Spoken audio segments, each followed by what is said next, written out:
Good day. I'm very excited that so many people are interested in learning more about the project AI for Wildlife, or how we're going to apply AI to stop wildlife poaching.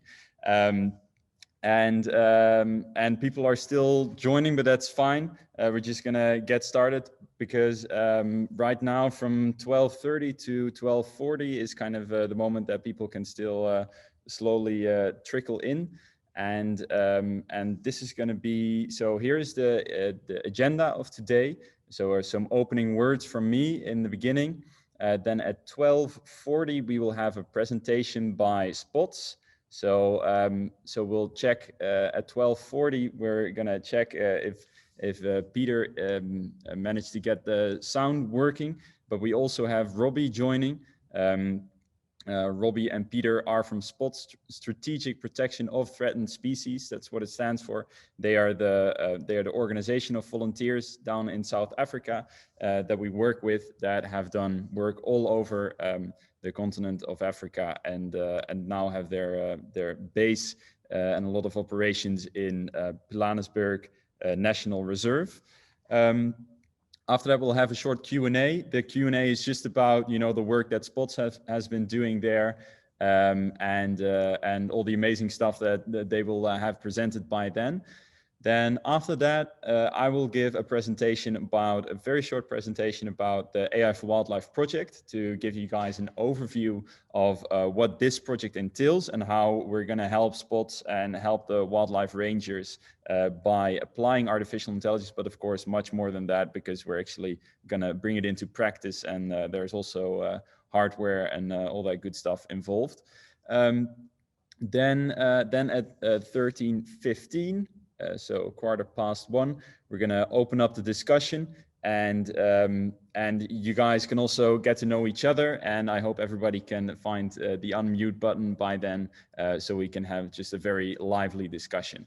So if there are any questions at this moment, you can ask them in the chat, and people from our team, amongst which Sako, Gaula, Smahen, Cecilia, can answer all your questions about this presentation, or any difficulties that you are having.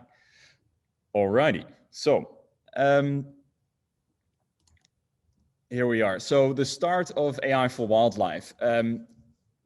Actually, more than a year ago, I went over to South Africa to see how we can apply AI to stop, or to help stop, the poaching problem. And I first made contact there with the wonderful people from Cape AI, and then when we were there, we did a call to action online, and that's when Spots contacted us. So took a plane from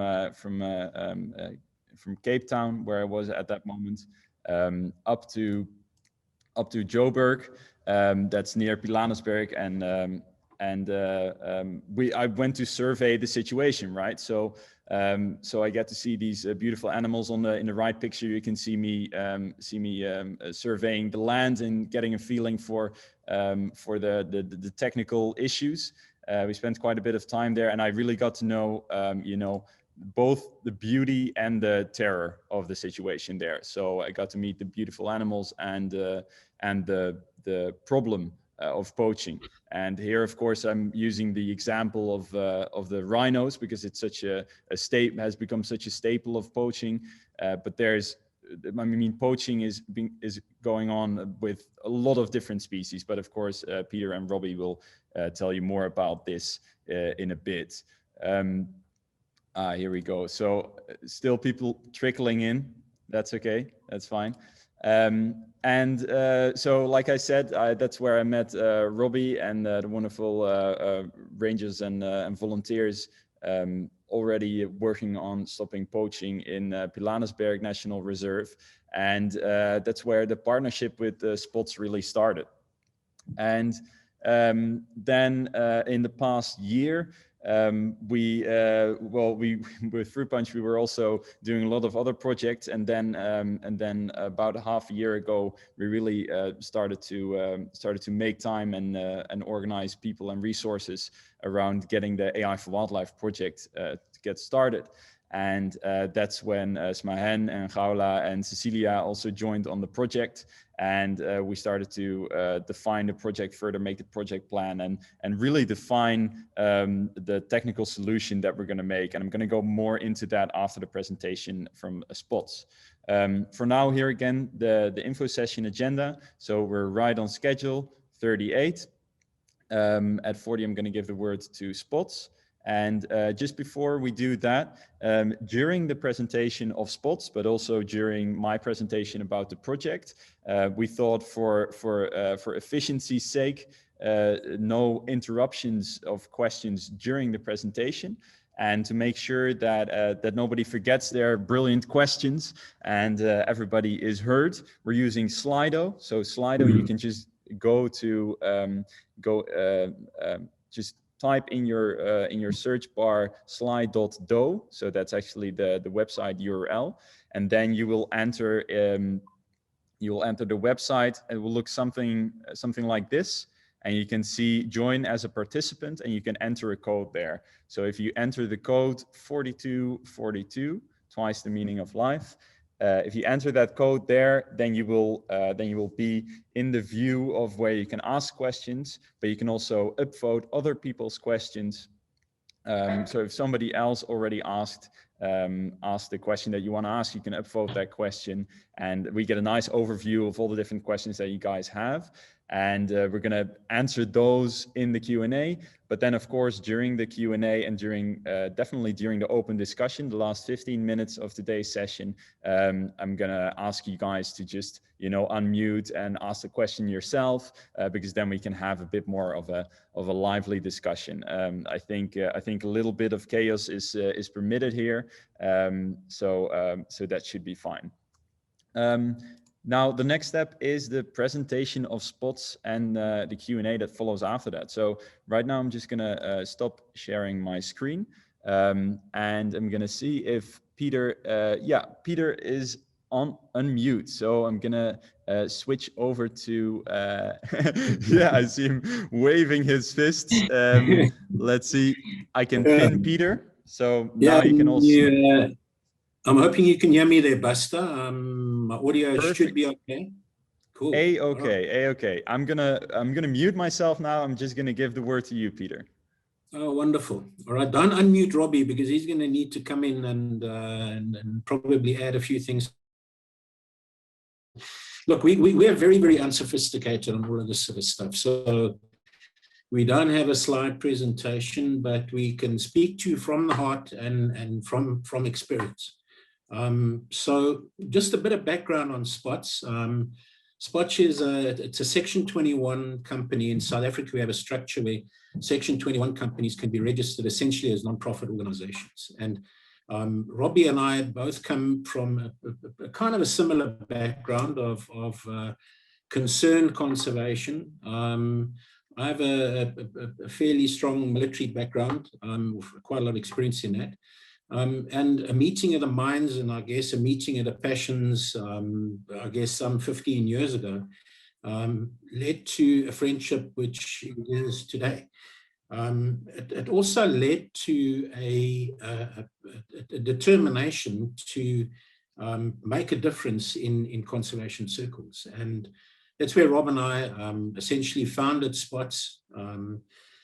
The intention behind Spots was never to be a species-specific conservation endeavor. It was certainly not our intention either to become as heavily focused on anti-poaching as we are now, but the world that we live in and the escalation in poaching and the illegal trade in wild animals and wild animal parts has essentially channeled our direction to a very large extent. And where Spots today is probably 95% focused on anti-poaching, and probably 80% of that is on rhino. the reason for the focus on rhino is that, yeah, there are many species that are as endangered, probably as threatened as rhino, and some of them even more. Pangolin, etc., are probably even more threatened than rhino. But you know, if you said to anybody in the world today, you know, do you know what a pangolin is? They would probably say no. But you know, if you said to them, "Are you aware of a rhino?" Yeah, they definitely are. And the rhino, unbeknownst to them and completely innocently, are leading an awareness worldwide of the need for the conservation of threatened species. You know, it's an iconic animal. They also happen to be tremendous characters to work with and to observe, and they're very beautiful. So that's where spot sort of solutions for the escalating poaching problem. I see I've got a message coming up here that my internet connection is unstable, so I hope it's not causing too many problems. I'm sitting down in the Southern Cape of South Africa, and it's not known for good communication, but so hopefully it kind of hangs together for the duration of this session. Right, so here were Rob and I and a couple of other guys saying, well, you know, I mean, we've got challenges that we were working then on with leopard and various other species, but how are we going to channel our efforts and our focus? How are we going to realign ourselves to concentrating on the rhino problem? Two things happened very, very quickly. We hit success in terms of getting audience with the heart of the problem in a lot of the big reserves because of our track record. And that led us into a realization that, quite frankly, we didn't know what the hell we were doing. We were full of passion, pardon me, but didn't have too many answers. And the one thing that we realized very quickly was that without technology, we weren't going to win. And so that led us down the technology path of trying to analyze what technology do we actually need, right? And first and foremost in our minds was UAVs, unmanned aerial vehicles or drones. And that against the backdrop of that, we believe that if you don't own the heights and if you don't own the night, you're not going to win in a poaching war. We're just not going to get anywhere near it. Most of these guys are entering parks and big game reserves illegally in the cover of darkness. A lot of them are, you know, performing the poaching event in the cover of darkness. And a lot of them are in very, very significantly large areas. So if we're not in the heights to be able to monitor what's going on, and if we're not owning the night in terms of being able to detect movement and detect poaching activity, you know, we would be chasing people around in vehicles forever. That led us on a path of technology development. We threw ourselves at the deep end in the Selous Game Reserve in Tanzania, probably arguably one of the most difficult environments you could work in. But, you know, native to our passion, we didn't hesitate and we invited to go in. And we made a very, very significant difference in the Selous Game Reserve, in the Southern Selous particularly, with the combating of elephant poaching. Our learning curve was incredibly steep. We made lots of mistakes, but certainly we started meeting with a huge amount of success. And as I said, the learning curve just put us in a fantastic position to be able to really become experts and refine UAV-based anti-poaching strategy. And that's really where we are today. That's our forte. That's where we're incredibly strong. We have a fair amount of military experience, being able to define operating strategies and convert those into direct action. To be able to embrace technology and UAV in particular and integrate that into our operations has been a key fundamental. And, you know, if we look at where we are today in the areas that we operate in, and we'll talk, we've got to be really careful about non-disclosure agreements. We're not at liberty to discuss a lot of what we do and where, but we can state that one of the areas that are kind of more friendly towards exposure is the Pilanesberg Game Reserve. We've reduced poaching in the Pilanesberg, rhino poaching, by around about 66% over the past 2 years. And that is, I think, a very, very significant contribution to the whole anti-poaching endeavor in South Africa. The smaller reserves like Pilanesberg, a lot of people would say, but, you know, why aren't you going into the way bigger reserves? Well, the solution to, I think, the rhino problem in South Africa is it's multifaceted. But probably the thing that we've got to guard against the most, and the most aggressively, is the impact on the national gene pool. So, you know, if you look at in the 1960s, late 60s, you know, the gene pool shrunk from some 18,000 animals to about 500. Now you imagine what impact that has on a species as gene. That then recovered through various efforts, recovered to up and around about again 20,000.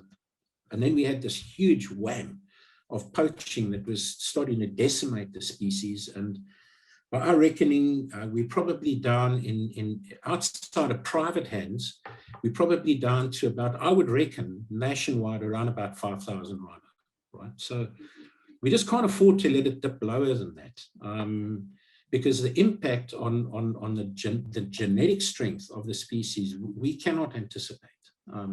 But potentially we could then be looking at things like rhino being susceptible to TB, like lions are, etc. And so we've got to avoid that as aggressively as possible.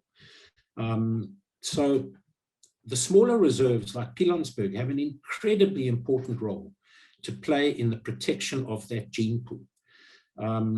And it's a smaller area. It certainly lends itself to far more focused anti-poaching endeavor. And just the results that we're achieving of 66% reduction kind of tells you that we are being successful, and we're delighted with that success, not because we publish it, but because we can see the growth of the herds of rhino in the Pilanesberg, and that gives us tremendous heart. So, okay, that's a brief history of Pilanesberg, of spots. Financially, always challenging. I mean, being a non-profit in this kind of game is not easy. We have many incredibly frustrating times where we're short of money, but the one thing that we never short of is commitment and endeavor.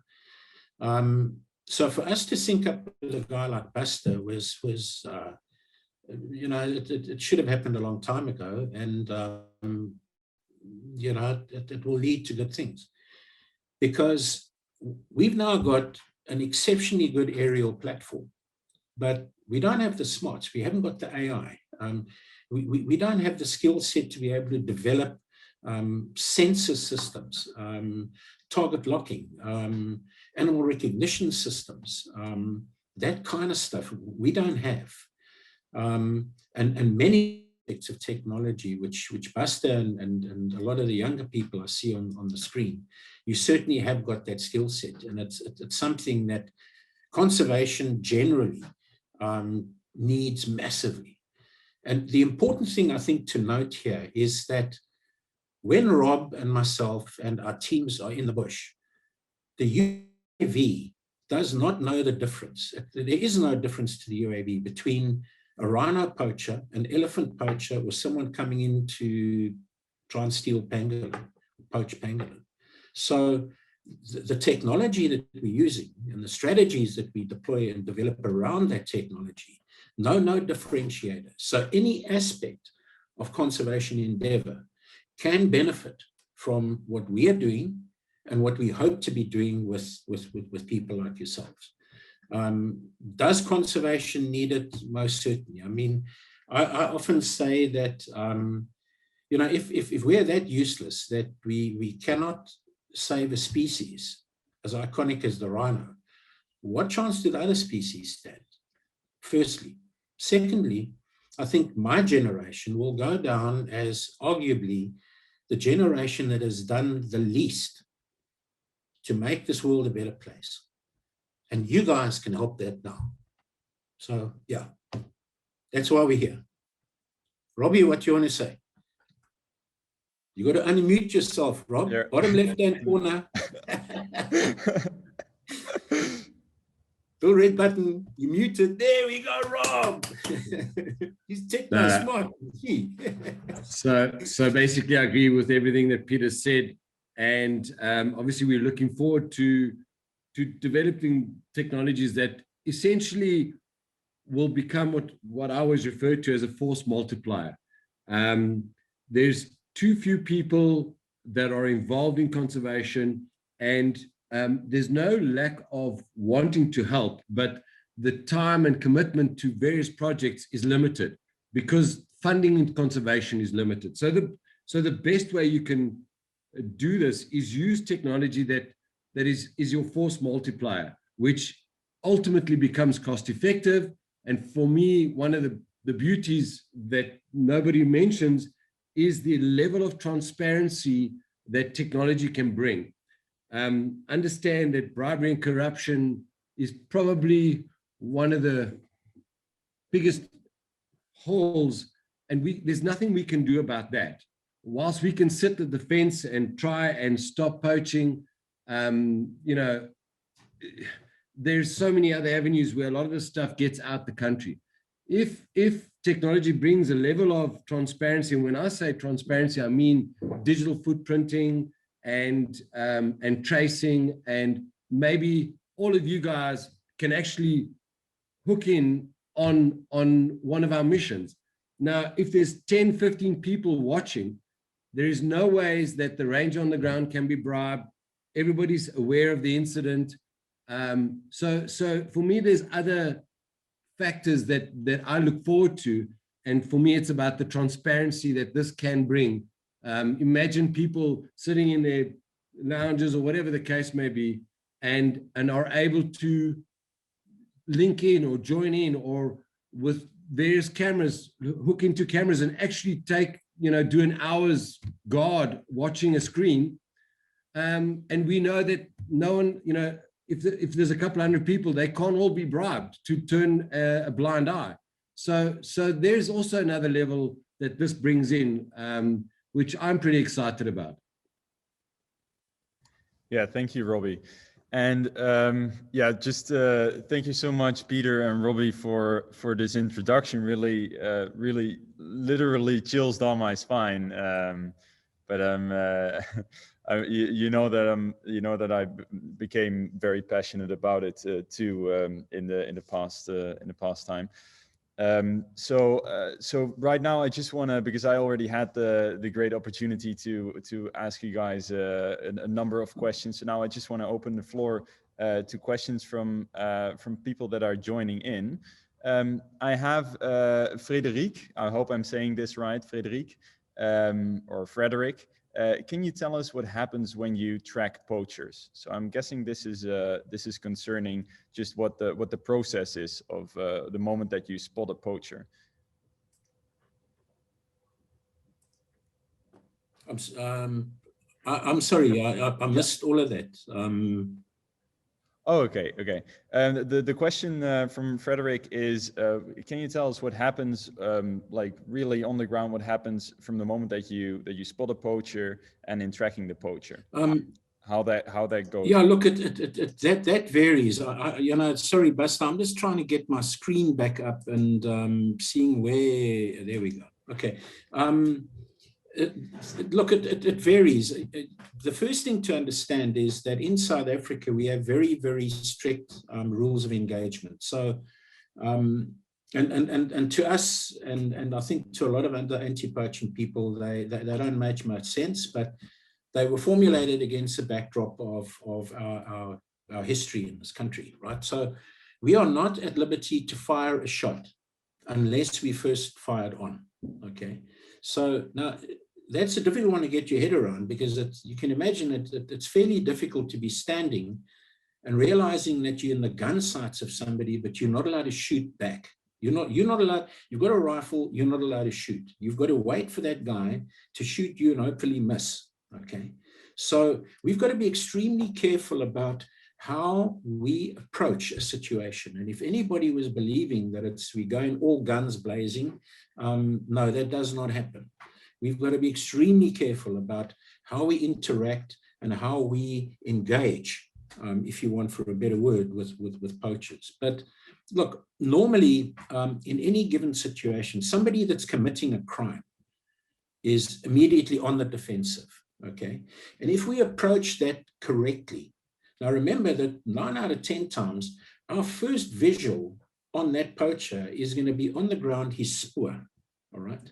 So we can see they've possibly cut through a fence, or they're backtracking out of an incident where they have committed a crime already and poached. We're on the spoor. We can judge by that how relaxed, how urgent, etc. they are. Now, normally they're hightailing it and they're heading for a fence, all right? The second potential way that the second potential visual we have on them is through the camera of a UAV, all right, or from an observation post. So typically these guys, if they are challenged, they will lay down arms, right? Very few of them are going to turn around and shoot, okay? Now, there are incidents, particularly in Kruger, where if the poachers are coming across the border from Mozambique and they're fairly close back to their border and their safe haven, they may well resort to firing. And if you look at any of the rangers that have been killed, and I mean, at the moment, I can't remember what the exact statistic is, but over the past 5 years, I think we've probably lost about 500 wildlife rangers to poaching incident, all right? Sorry, over the past 10 years, about 500, right? So that's about 50 a year, okay? But if you look at most of those, they have been on the eastern boundary of Kruger bordering with Mozambique. I personally have had certain situations, not in the recent past, but probably 4 or 5 years ago when we were operating in an area called the Waterberg, where shots were fired in my direction, but I think they were kind of half-hearted. I mean, they were really like, let me try and discourage you rather than anything else. So in answer to the question, typically, if the guys are caught, right, and they're a long way from the fence or a long way from the boundary, they will lay down arms and they will submit to arrest, okay?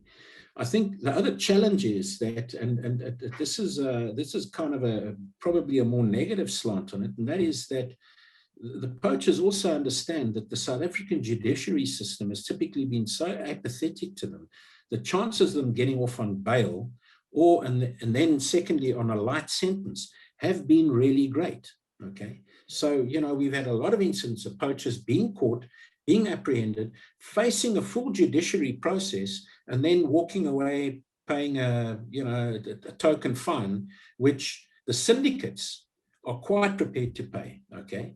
So the risk factor to them was pretty low, right? So I don't believe that the rules of engagement in our country are going to change very rapidly. So I think we're going to be living with those for quite a while. But on the positive side, the judiciary has become a whole lot better at prosecuting, right? And the chances for a buy-off of a public prosecutor by a syndicate is becoming very, very, very reduced. There are some really good prosecutors who have a lot of experience in prosecuting these cases, and typically the judiciary is trying to allocate as many cases to them as possible. So the risk factor for the poachers is becoming higher, right, against the backdrop of a fairly extended jail term. How they're going to react to that in terms of Rob or Maya or any of our team's apprehension process with them, we don't know. I would hope that, as few end up in a violent outcome as possible. But I've got to be honest and say that if they do resort to that, we're in a position to counter it. Oh, yeah. Okay, thank you so much for the answer, Peter. I have another question here. Is there any part of the process that you can do somewhat automatically at the moment, or is the surveillance solely based on manual inspection of UAV camera feeds and patrols, etc.?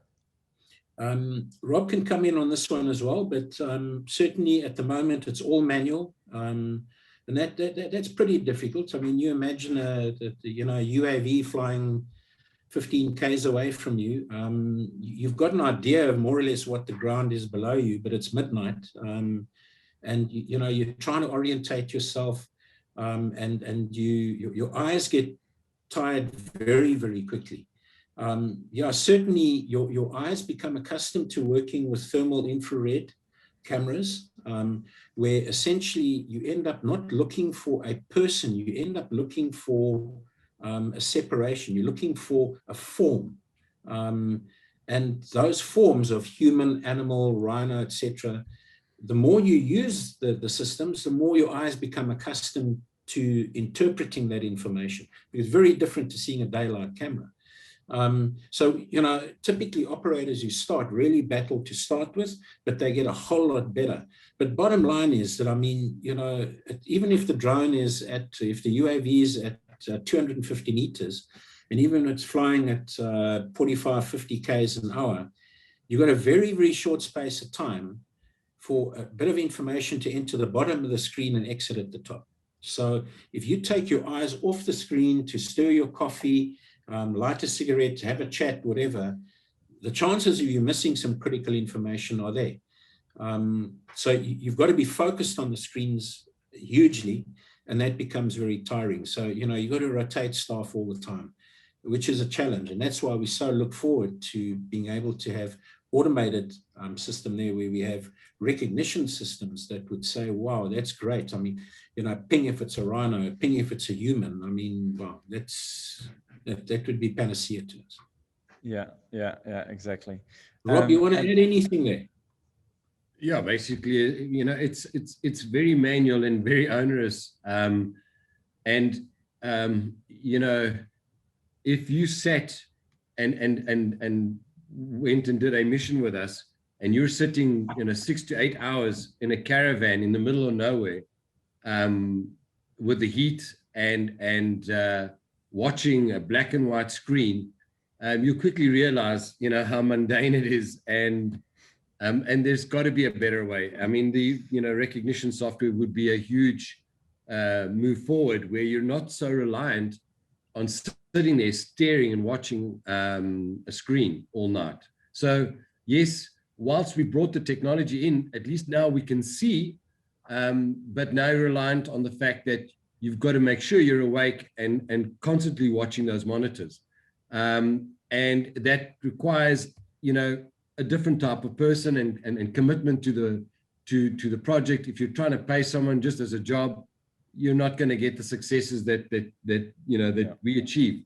But having said all that, to simplify this whole thing, all our conservation efforts regardless of the species, we're always doing the same thing. We're looking for humans that shouldn't be in a particular area. So as Peter mentioned earlier, whether they're hunting or poaching for rhino, elephant, pangolin, python, it is irrelevant. We're looking for people that should not be in a predefined area. And that would be first prize, that the system could, make us aware that there is somebody or something that shouldn't be there or requires further inspection. And, I'd just like to touch on one of the previous questions with regards to, what do we do when we have an intercept? Currently, we try to ensure that we are in charge of all the UAV and that intelligence feed. After that, we have the various ranges of the parks that will typically engage and do the apprehensions. So we want to get to the point where The information feed from the UAV gives us coordinates, potential estimate times based on the speed that the guys are walking, where they will be there, where they will be within 15 minutes, 20 minutes of the point of intercept. Just, you know, these are the things that go around my head. But essentially getting the best intelligence that we can receive to be able to pass on to the rangers to ensure that we don't have an unnecessary confrontation where we have the element of surprise, because that's essentially what we need to equip the rangers and the guys that are actually going to be doing the apprehension. I call it, you know, giving the rangers the intelligence to organize the best welcoming party that these poachers will have. And by that, I mean, I don't want exchange of fire. So yeah, I hope that sort of cleared up a little bit more of the previous question, but it's very manual and it's very arduous at the moment. You know, the fact that we have full thermal cameras and has obviously made our lives a lot better and a lot easier. And you know, there's also a huge psychological aspect behind what the people believe we can see and do with that thermal camera, you know. So, but yes, this is, I think, where you guys are going to come into the fold. There's a whole lot of things that I think maybe at a later stage of the session, we can start you know, mentioning what are the wants and desires that we think will make the best difference. Yeah, thank you, Robbie. Yeah, I'll actually go into that now because it's that time of the schedule. So I'll just because we have also time at the end to answer a couple of more questions, because we're getting in a lot of questions in the Slido. A lot of very good questions. For now, I'm just gonna briefly explain what we're going to do exactly as Fruit Punch AI with the community to help you guys. So I think I'm going to share my screen now. Here we go. We're going to switch back to the presentation. Alrighty. And present. All right, so that was a very good introduction. Like I said, chills down my spine. From everything that you just mentioned, Peter and Robbie. So the problem, just to very briefly restate, the problem is it's a lack of resources to ensure the safety of these species, right? The technical challenges here with the plane is, well, one of them is also limited flying range. This is because of the issue of that it's an electric plane, so you're working with a limited battery capacity, but also you have the problem that you need to fly within line of sight. Because otherwise you're going to lose signal, because actually you have to put up, they put up their own antenna to fly this airplane, and you're going to see a picture of that in one of the next slides. Like Robbie and Peter mentioned, you know, specialized personnel is required to watch the video stream, but also, of course, the pilot, somebody that is skilled in flying a plane like this. So it's a fixed wing drone. You're going to see that in one of the next slides as well. And then there's the human error in the thermal surveying of the thermal video footage, and there's also the issue of what I summarize here as strong dynamic disturbances, which is in flying, but mostly in landing the plane. The additions are not ideal, of course, because the conditions, because well, you're flying at night. You're not picking a night based on the nice weather, of course, and you have to land in the bush. So there are places where you can land. There are roads, of course, but these are all not the same and not as ideal as when you're flying a normal RC plane as a hobby. So what we're going to do is build, and so of course the platform is coming from Spots. They have developed this fixed wing drone, and we're gonna turn it into an autonomous fixed wing drone that can hunt for poachers in the wildlife reserves of South Africa. So so here, just a little bit about the state of the art. Here you can see on the left, you can see Robbie standing on top of the camper with the antenna.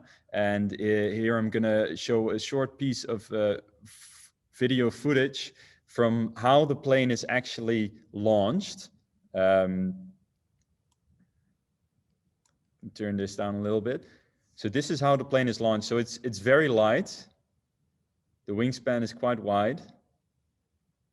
And as you can hear, once it's at a certain altitude, certain distance, there's not a big issue of sound, because of course, if you would be flying with something like a quadcopter, you're gonna scare away all the beasts.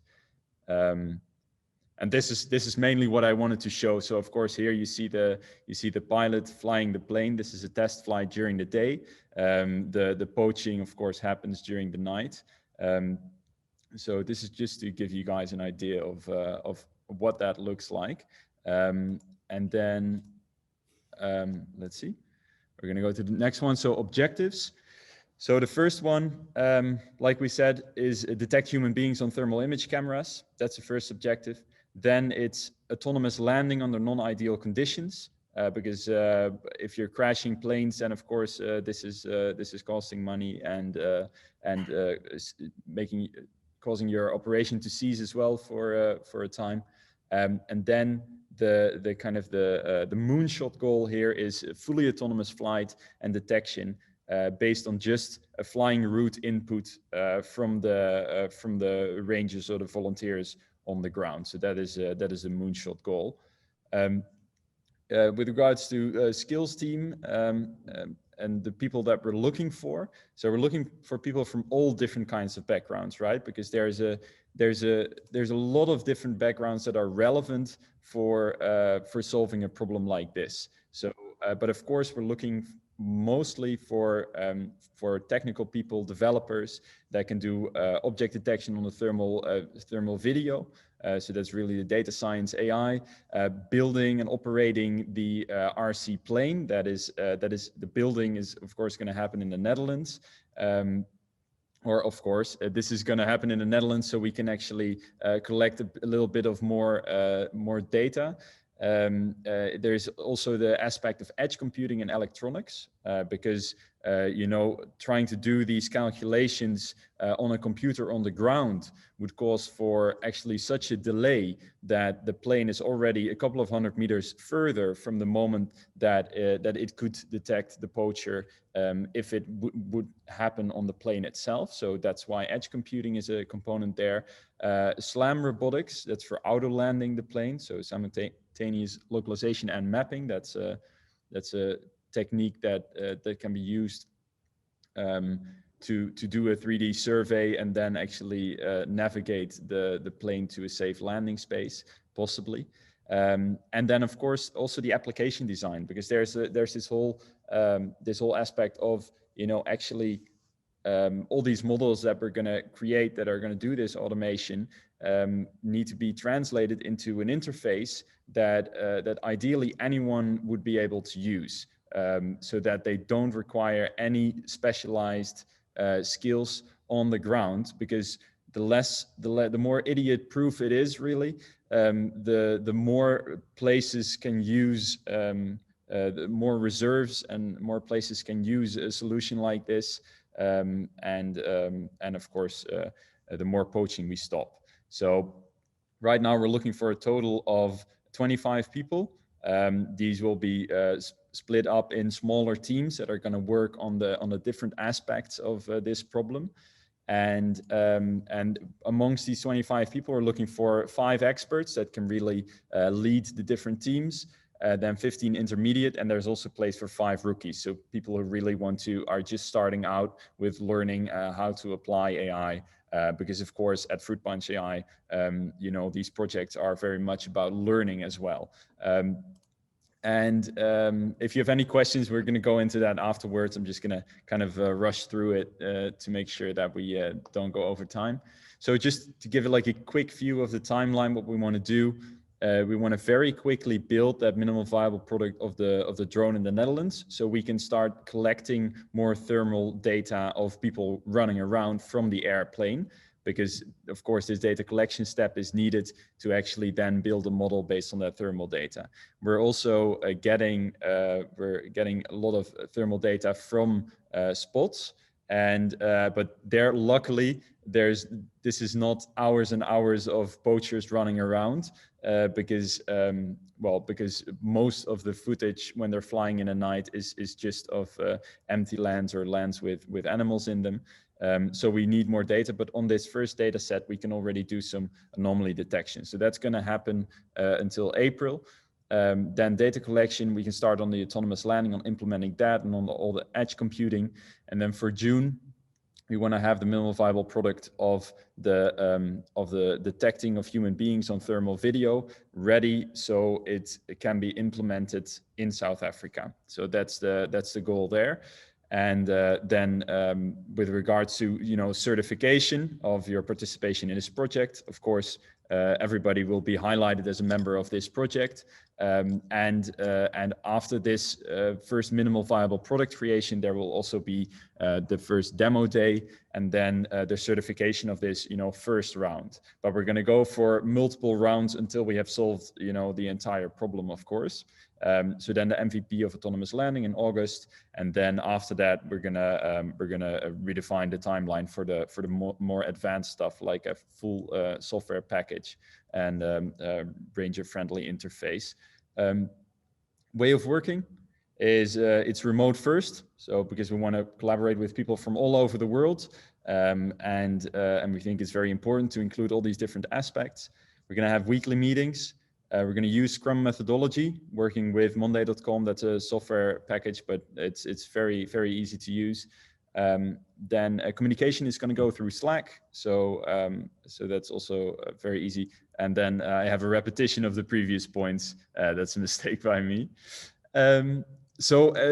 First step for you guys, if you haven't already, you can apply directly to this project by going to fruitpunch.ai / well, I'm gonna actually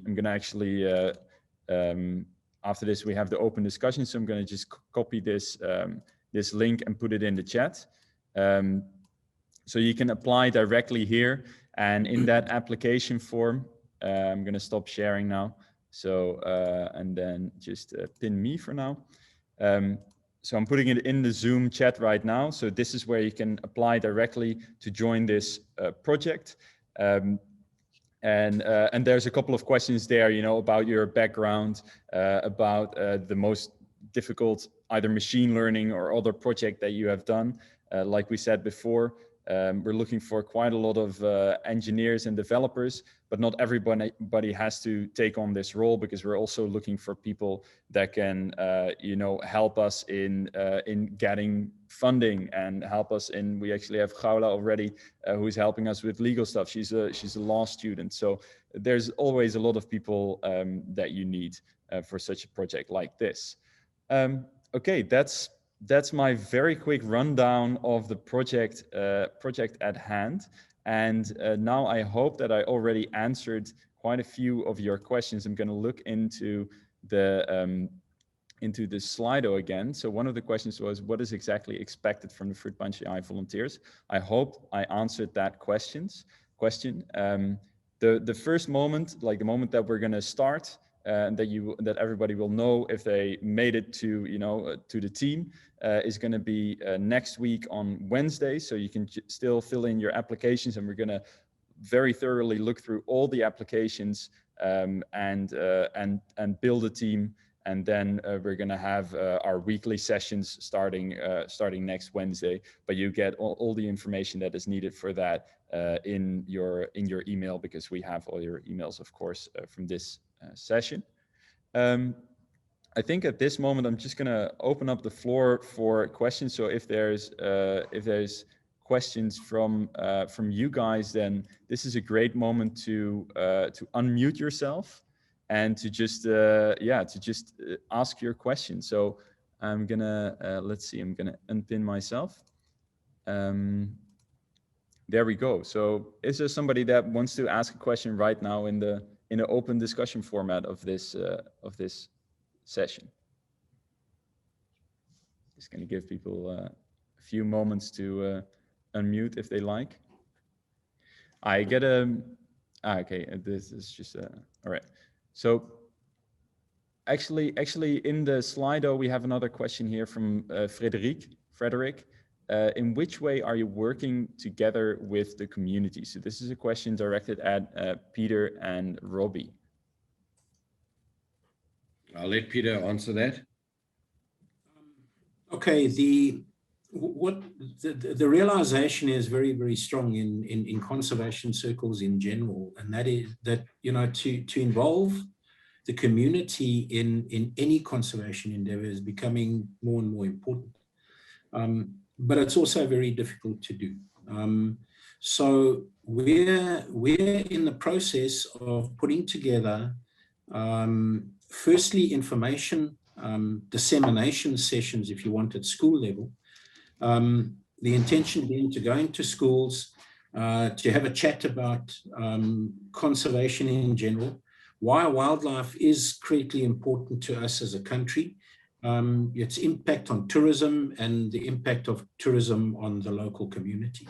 So we're kind of approaching it from that angle rather than you know, understand the importance of animal compassion. We're looking at it from to aid the community in schools, etc. And we think that is. I see I've got this message again that my connection is, you know, just signal on the screen or something. So. Yeah, I mean, and it varies from area to area. Where we are on the Pilansberg, we've been involved in there now for 2 years, kind of on a full-time basis.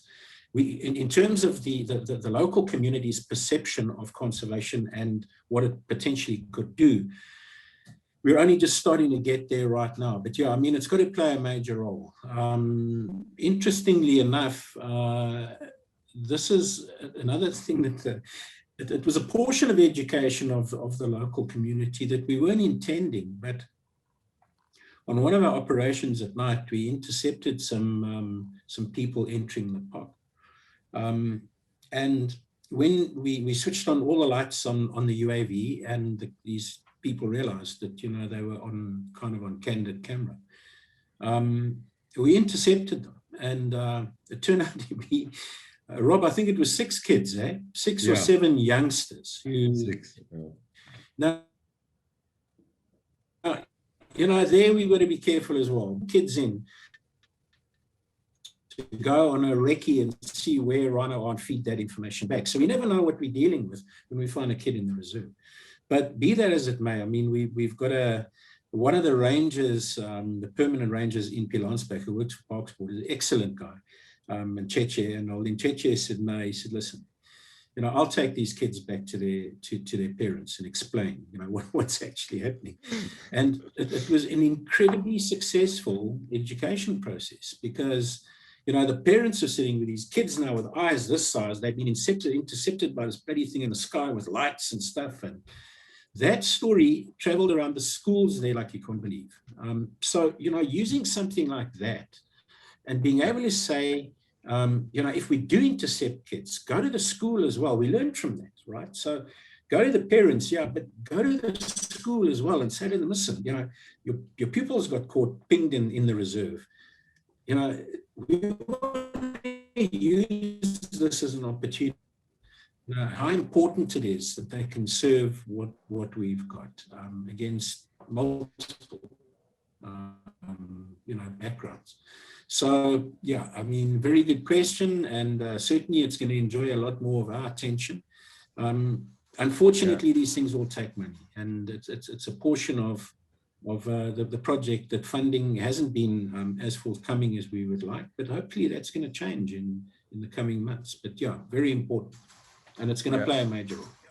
Yeah, definitely. Yeah, brilliant question and very good answer. I mean, I never asked this question before, so I'm delighted to hear these things. It's That's amazing, and that is indeed very good educational opportunities for these kids.